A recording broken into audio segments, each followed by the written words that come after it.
through a whole bunch of nothingness in Montana. I'm going south toward Helena, and I'm going to stop there and get gas and then go toward Butte, Montana, and do my Zoom with Harriet tonight, and then go on another hour to Dillon, Montana, where I'll stay at the rest area. But I was just driving, and in the field here, I saw this like little, like, I don't know what it was, a cow? I think it was a cow, like a female cow, and then like another adult cow, and the adult cow was just killed over, like dead, like legs up, you know, and the other female cow was just like standing over his buddy, her buddy, and I was like, I did not need to see that today. That was so sad. Aw. And you know, the poor animal's just like legs up in the air, dead, like, you know. I did not need to see that, but it's beautiful. It's like not a single tree in sight, and there's a whole bunch of nothing. But anyway, Montana is stunning. But yeah, like I said on I think the previous video for Glacier, that Montana is what Colorado used to be. Blue sky, please. Thank you. Yeah, so not a lot of traffic on this road either. I got stuck behind a washing machine on wheels, like one of those camper vans, going like 20 miles an hour. I'm like, dude, the speed limit's a questionable 70 here, so I will do that. Anyway, so yeah, just a driving day. You'll see on the previous video, I had an amazing hike at Scenic Point. Really cool campground. Talked to another van lifer. I got to use Starlink to get my maps downloaded. I was the only one on the trail, which was great. So now, this episode, because I actually do plan out my trips, I am going to go tomorrow to the Idaho Potato Museum. I only like sweet potatoes, and like those like little fingerling ones, like the new potatoes, like if they're roasted and like with some like parsley and basil and like put in the oven with some olive oil. I'm not picky, but that's exactly how I would like my potatoes. Instant mashed potatoes from a bag where you add water and a bit of butter. No thank you, I grew up eating that. I think it was called Smash. If you're British, you know what Smash is. Smash is like the packet potatoes. And I got a bunch of them when I started Vanlife 2.5 years ago. I got a bunch of stuff in packets that you add water to. And I remember like the third day of eating like instant mashed potatoes, I was done. I'm like, you know what? I will just treat myself to sweet potato fries when I find some cool diner somewhere. So yeah, so it'll be interesting. I think they have potato ice cream, which I've had in Japan. I've had pumpkin ice cream, squid ice cream, wasabi ice cream. And there was a place in northern Japan, I think it was in Akita, or Aomori, one of those places, I forget where, but it had like all this really eclectic different types of ice cream, like black squid ink, and it was actually quite yummy. It was real subtle. It was kind of like pistachio or like matcha green tea, which matcha is green tea. It's like saying naan bread. Naan means bread, so naan bread, bread. Anyway, so yeah, so it was really good. So I'm gonna go check that out because that opens at 9:30. I've got about a 2.5-3 hour drive from the rest area. This is an 8-hour drive from Glacier to Craters of the Moon, which is the only, like, it's a national monument in Idaho. They don't have any national parks. So I didn't think I was going to do anything in Idaho, but I went mountain biking 2 episodes ago, and now I'm going to go to Craters of the Moon. So back into Idaho tomorrow, which will be great. And then, yeah, so the Potato Museum and the Craters of the Moon, and then I'm heading on to Grand Teton, which Teton? So that would be great, and it would be grand. So I'll be doing that the next day.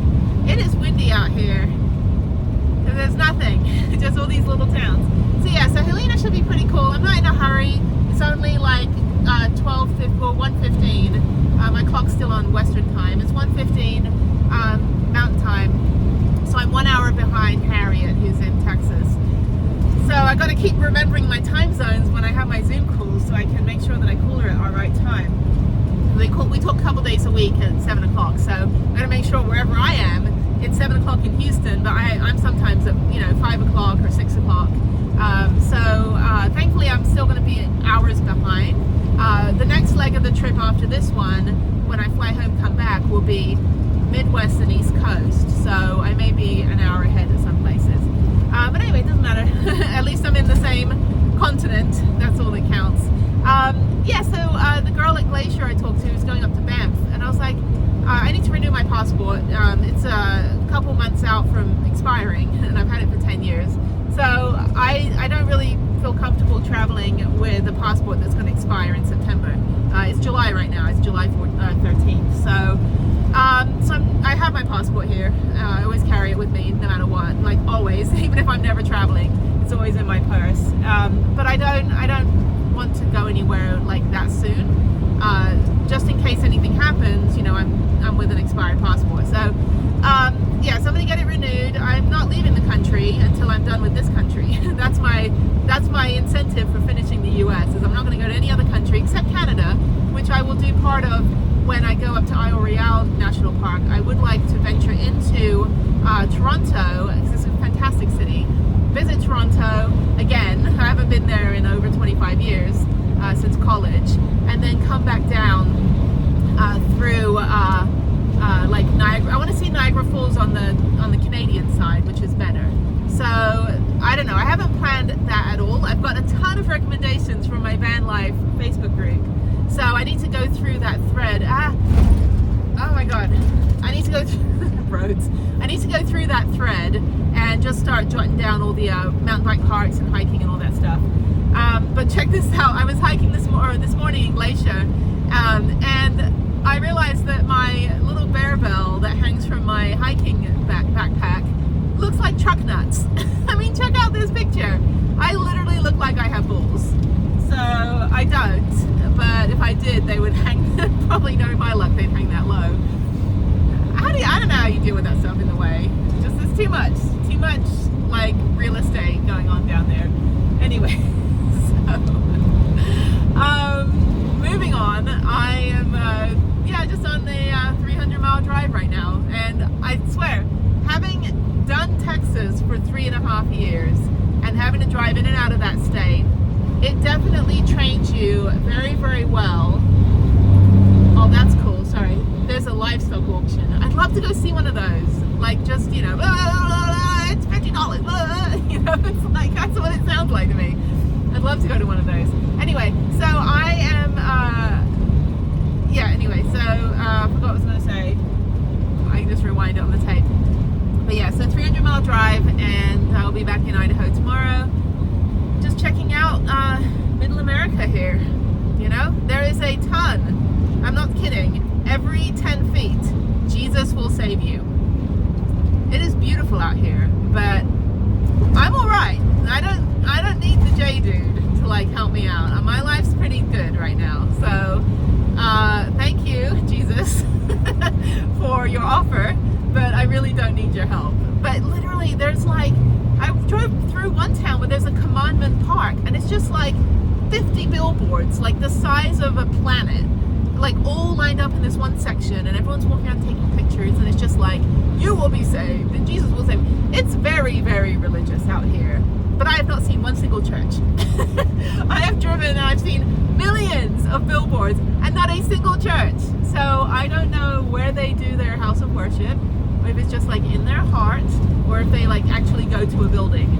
But it's quite interesting that you're just driving through nothingness and all you see is that like the J dude is offering to like help you. It's like, I'm good. I don't really need saving. So anyway, that said, I'm just gonna drive. So I will see you guys a little bit later.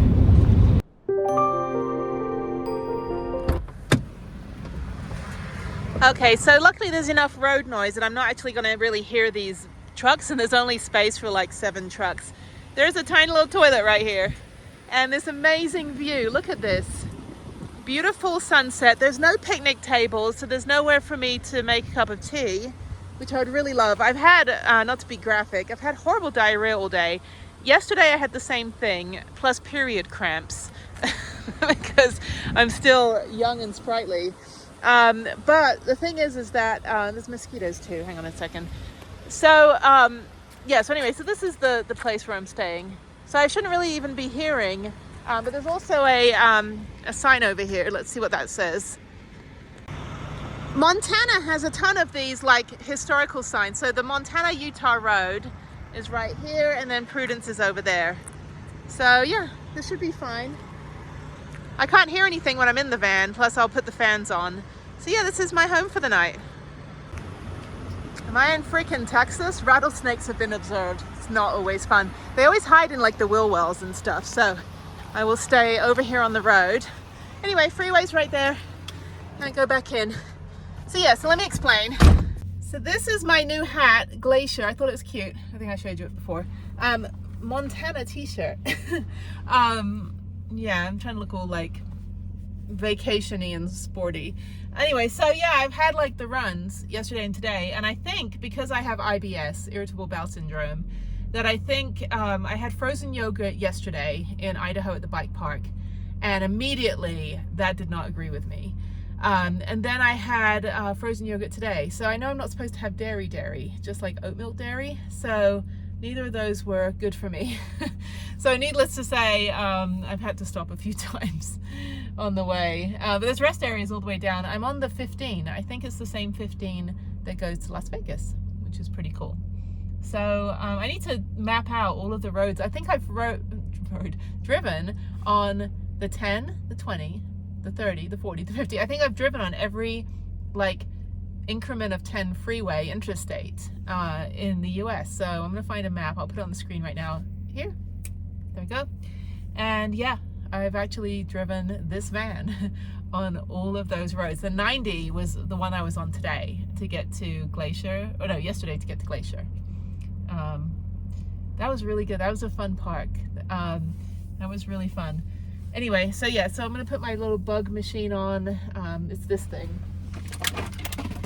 It actually works. So it like gets the bugs not to be around. It distracts the bugs, I don't know. Anyway, so yeah, so it just kind of hangs. I just put it on the front and it just like keeps the bugs away, I think. I also have a bug zapper. But this is pretty soundproof and foolproof, so nothing can get in. I don't have any holes or anything. But there are mosquitoes here because there's a lot of farming. But this is fantastic. This is my home for the night. I have 5G and I can't hear anything. And I'll just put my fans on to drown out any noise of the trucks that stay on. But there's only like literally 6 spots and about 10 spots for cars. So it doesn't say no overnight parking, it just says rattlesnakes. So what they do is they hide in like the door frame. So when you open the door, there's like a snake in there. There's always pictures. And in Houston, they have a Facebook group called What Snake Is in My Kitchen? It's like, I don't know. Anyway, it's a cute hat though. Yay. So I'm trying to look all like the mom that goes to the park with the kids, you know, in the suburbs.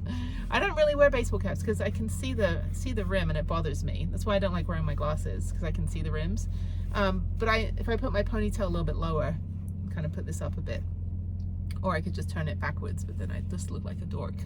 So anyway, all right, I'm gonna try to make a cup of tea inside, which I don't really like doing, but I really need a cup of tea to settle my stomach, and some cookies that I like, tea biscuits. They're the kosher tea biscuits you get from the kosher aisle in the supermarket, and they remind me of like rich tea biscuits, like the McVitie's British tea biscuits, which are cookies, but like you dip them in your tea. It's a British thing. Look it up, Google it. Go to England and drink tea and they will give you biscuits. Now, if you go to someone's house, let me tell you, go to someone's house and they give you tea without biscuits, it means drink this cup and get the hell out. My own sister, when I went to England in 2019, I had a bet with a friend I was with. I was like, I bet you my sister is not going to give me biscuits with my tea. And lo and behold, I had 1 cup of tea and no biscuits, and it was like, hi and goodbye, drink your tea, get the hell out of my house. My family's not very close. We travel so much. We're all in different places and we never see each other. So I was like, thanks, sis. So granted, she's 12 years older than me and always had to babysit me when I was a kid. So there's a lot of like resentment, like she hates me. So I was like, I was 6 years old. I'm sorry that you had to like take me to your 18th birthday party at a club or a friend's house or something. I was somewhere at some party, and I was literally 6 years old, and she still, to this day, she's 56, I'm 44, and to this day holds it against me that I somehow ruined. This is not like rant session, it's just like, seriously, get over it. It was like, you know, 44 years ago. No, wait, hang on. 38 years ago, I supposedly ruined her 18th birthday by existing, and she had to babysit me. So, you know, it's like, I'm sorry, I was 6 years old. What are you gonna do, leave me at home? So, but I was a latchkey kid since I was like 11 years old. So that's Generation X. We generally You know, it's like we were fine during the pandemic. It's like, oh, you want me to stay home? Okay, I'll lock the door. I'm not gonna answer the door. If anyone calls, mom's coming home in 30 minutes, and make a TV dinner and just sit on the couch with a good book and close windows. So, yeah. Okay, so yeah, this will be good. My home for the night. It's still bright outside. It's like 9 o'clock, and this is how bright it is outside at 9 o'clock in the north, in Montana. But I do want a cup of tea, and I do want to, I wish there was a picnic table, but there's so many mosquitoes outside. They're like all on my window right now. Okay, I think I'm just not gonna have a cup of tea. I think I'll have a glass of milk, or almond milk. And this guy, what's he doing? He's trying to park in the truck parking, which is probably smart because I don't want to get clipped. So I may need to back in just so my bike doesn't get clipped in the middle of the night. So I'm going to turn around back in. That way I'm facing, which should be fine. Okay, let me adjust this. There's some trash cans there. And then I'm going to park next to the handicapped. Okay, anyway, all right. I am at the Craters of the Moon National Monument, and this is all lava rock, so I'm just going to walk across in my flip-flops. I just want to take a look at the lava field over here, see if I can hike over here. If I ever get stuck on another planet, I'm well prepared since I've been to so many lava fields in the last 3.5 weeks. So yeah, I went to Lassen Volcanic, Crater Lake. Is that a crater? No, well, whatever. Crater Lake, Obsidian Flow, the big Obsidian Flow in Bend. And this is Craters of the Moon. So this is all lava. That's pretty cool. And irate Quebecois drivers, they were right on my tail. And then there was this like high speed, out of control 18-wheeler behind them. And I'm like, how fast do you exactly want me to go? I'm literally driving a brick. That guy's driving a brick. So anyway, so then they like yelled at me when I was trying to take a picture at the entrance over there. I pulled over, I was out of the way, and they were like yelling at me in French. And I'm like, okay, enjoy your vacation, dude. But anyway, I swear, like Montana has like drunk drivers, and it's just like the summer of irate drivers. Like, slow down, you're on vacation, take your time. Anyway, there's Prudence. So I'm gonna go to a visitor center. Hopefully it's open. And yeah, so I got a 3-mile hike to do here, and then I'm gonna head to the Potato Museum, and then there's a Planet Fitness like 20 minutes from there, so I need to take a shower. So I'm gonna go do that, and let's see what this is about. All right, so I don't have reception, but this is a map. So I'm gonna do the North Crater Trail, which is about 3.5 miles. I think it's out and back. And then I have the cave permit right here. She stamped it. So I've got a cave permit to go in the 1.2 mile cave trail. And she just wanted to make sure that I didn't have anything that had been in a cave recently because of the white nose syndrome, which can actually kill the bats. So yeah, so apparently the white nose syndrome came to the States a few years ago from Italy, and some researcher brought it over, and it's just like infiltrating all of the bats and just killing them. It's crazy. Okay, so I think that's good. It's getting very hot, so I'm gonna do this quickly and then head out. Here are the craters from space, and here's where we're at. And then the wilderness, and then a big southern butte. All right. This is kind of cool. The campground is all within the lava stones. So I'm just gonna drive on the loop drive to the trailhead. I was able to bring up my maps on all trails, so that's good. I actually had saved them, but I saved them way down in the list, so all trails doesn't save them like alphabetical order or anything like that. Anyway, so I'm just gonna drive on this road, and yeah, this is kind of cool. It's very, very hot. I would come here 2 hours earlier than now. It's 9:30 and it's only 73 degrees, but I'm in literally a molten lava field, so it's gonna feel hotter than it is. Plus the sun is beating down, but perfect day. I've got my sun hat on. I'm just gonna drive this loop road to the first trail and then do the cave trails and then head out. So yeah, this is cool. This is Idaho's national monument, so they don't have a national park. So this is why I added this to the list, so that I'd have something to do here. But this is really, really awesome. Okay, North Crater Flow. I think I go down this way. Okay. This is the Inferno Cone, and very similar to the Cinder Cone at Lassen Volcanic. So I already have my resume checked off for ash cones. So I'm not going to hike that. That's 3 steps forward, 2 steps back. So I'm going to keep going to my hike. All right, I'm on my hike. I'm going to go to the spatter cone. I'm going to go to this one that's on All Trails that says, "Are we loving this to death?" And then I'm going to do the 3.5 mile out and back hike. Again, very, very, very hot out here. I think the lava also makes it feel hotter.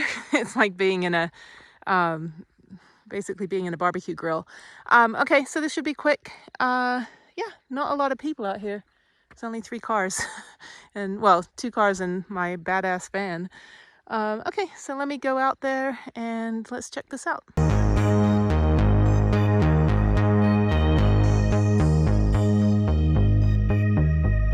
Okay, just some advice for sun protection. So I have these gloves that I found on Amazon. I bought a whole bunch of them. And actually your thumb and forefinger can come out so that you can like do your texting. You can also do texting. It has these little dots on it that also can use your phone. It's kind of weird. But yeah, so I'm completely covered, and I have these gloves and long sleeve shirt. Actually, the one I wore yesterday in the last video. I figured I'm going to sweat, so, you know, do less laundry. Yeah, so just, you know, wide brimmed hat. And I have I don't know why I have the citronella scarf, but this has the anti-mosquito stuff. There's no mosquitoes out here. In fact, everything was killed when the volcano erupted. So there's Prudence. There's my girl. Oh my God. Thumbnail. Okay. Wait, blue sky. There we go. All right.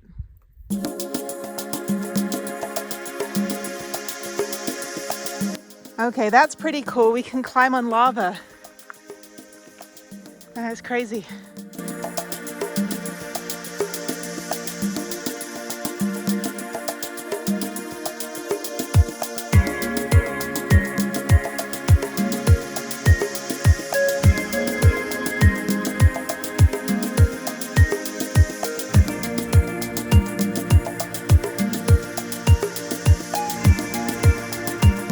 I see a couple other survivors of the apocalypse over there.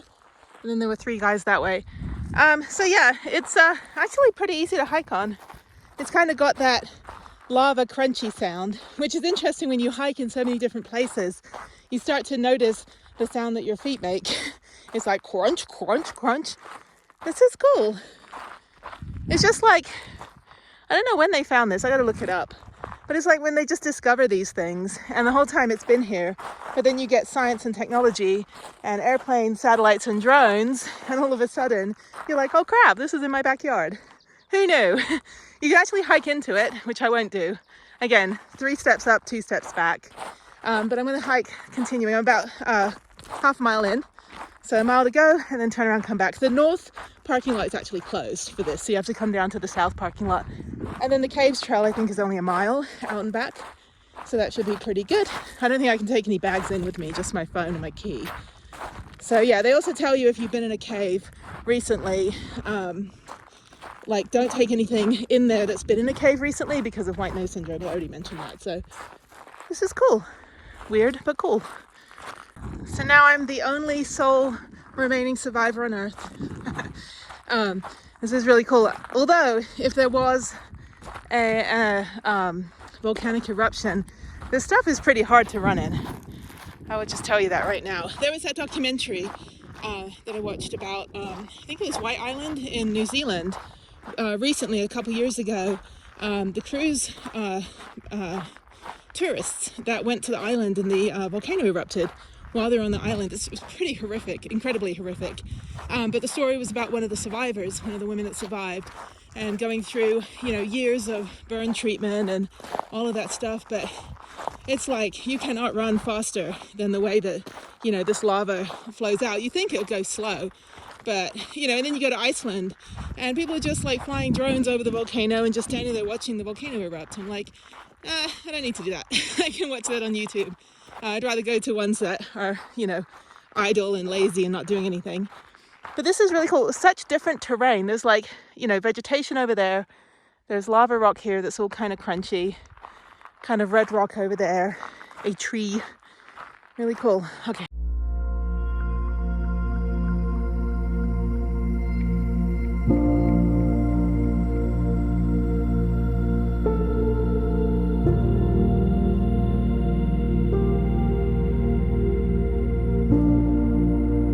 I'm 1.2 miles in, and then you get to these metal markers through this lava field. So it's not really like a marked trail, like with a trail. You just have to look for the markers over there. So just kind of make your own way down, however you please. Kind of reminds me of Red Rock Canyon when I was at the, not the Turtle Peak hike, but the other hike I did later in that video, if you scroll back a few months to Red Rock Canyon near Vegas. You kind of choose your own adventure through a giant bunch of boulders. So yeah, so if you just want to be like, I'm the last man on earth, or I'm the last woman on earth, it's like you can just kind of act that out here and then continue on. So, oh, there's a cave. That's kind of cool. It's kind of like the peeing cave. I'm pretty sure people are just like peed and pooped in there. There's one on the Zion Trail right before you get to Walter's Wiggles, before you get to the Scouts Landing and the start of Angels Landing. There's like literally the peeing cave. It's like a giant urinal. Okay, so from here, I need to find, oh, it's over here. Gotta find the next marker. This is awesome. I'm really digging this. It looks like elephant skin. It's kind of like you see things in things. I have to look up I'll put it on the screen what that name of that condition is, where like you see, you know, it's a donkey in the rocks, or it's like, it's an elephant in the clouds. Yeah, this looks like pachyderm skin. Okay, this is quite a trek. And then you go up all the way up there, up to the parking lot, and I think that's the end. And then you turn around and come back. This is great. This is awesome.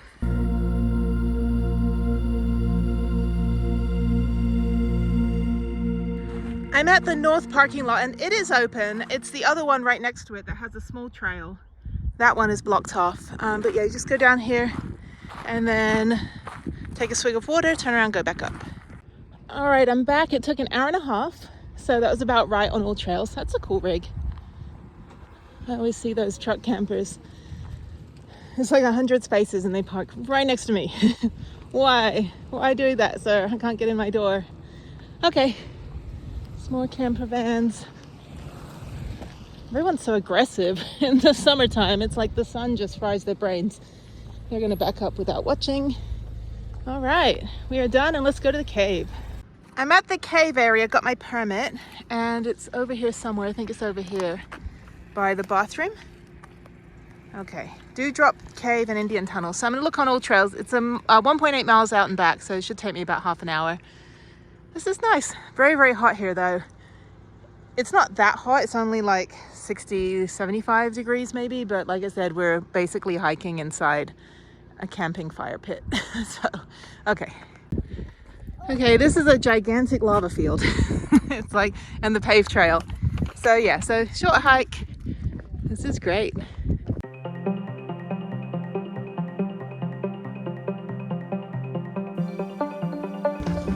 All Trail shows this as part of the trail, the Boy Scout and Beauty Caves, but it's closed. So the only option is the one over here. I guess you can walk around. There's people climbing in the Dewdrop Cave over there.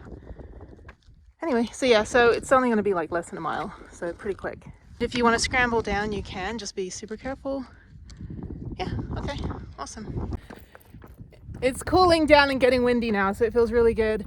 I don't know who's checking permits. But I'm holding my permit the whole time. Nobody's checking. I don't think anyone has a permit. There's these like irresponsible bikers. Oh my God, they were just riding like zigzag through the one-way road, which can barely even fit one car. And then I'm like, I don't think you're supposed to ride your bike here. You can, but just be responsible because there's only one way for cars to go. And that's on that dinky little one-way road. So just be mindful, stay as far right as you can so that, you know, you don't end up holding up everybody. I just want to lead the parade. Anyway, they're probably gonna say something to me. So these are more caves. You can't go in these ones, only the Dewdrop Cave. And then you just walk on the walking tour. I think we can go in the cave up at the end. I think we can. So yeah, the map says it kind of loops around.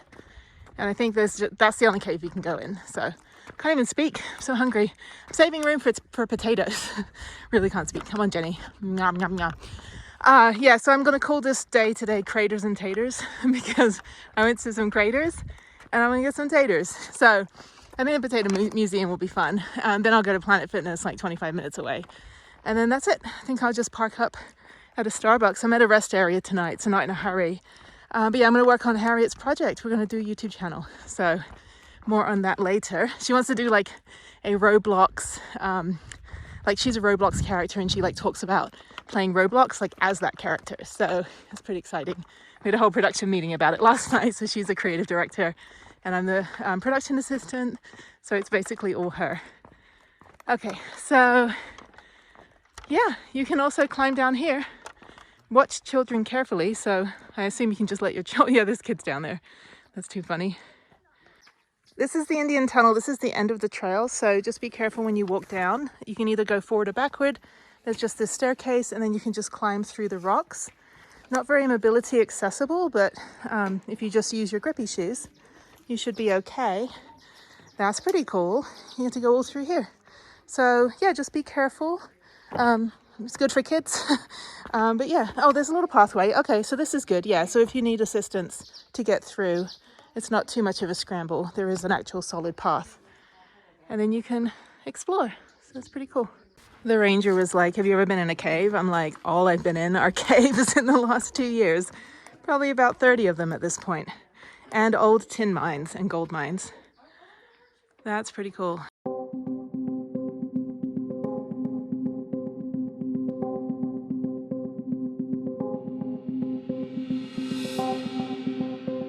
My second activity of the day is, like I said, Craters and Taters. I'm at the Idaho. How loud do you need to be? I'm at the Idaho Potato Museum in Blackfoot, Idaho. Ooh, hot potato with butter. That's what I was saving. I actually had a couple cookies on the way up, like tea biscuits for my tea, because I was starving. But yeah, so this is a gigantic potato. I think this is the best thing for solo travel. It's a little device where you put your phone under it so you can like take a picture of yourself without having to ask complete strangers. So, okay, so I'm gonna figure out how to go in. I think I'll go in over here. Why are the vehicles so loud here, Idaho? Like, what is wrong with you? Anyway, okay, so let me go in and get my carb and starch on. All right, we're learning about the origins of the Idaho potato. I assume it started in the mud and then it grew and then they took it out of the mud. So I don't know if there's like a whole different story for this kind of potato versus every potato on the planet. It's kind of funny though. A whole museum dedicated to the spud. Like a new kind of potato seed out of Colorado called the Burbank Organic Gems.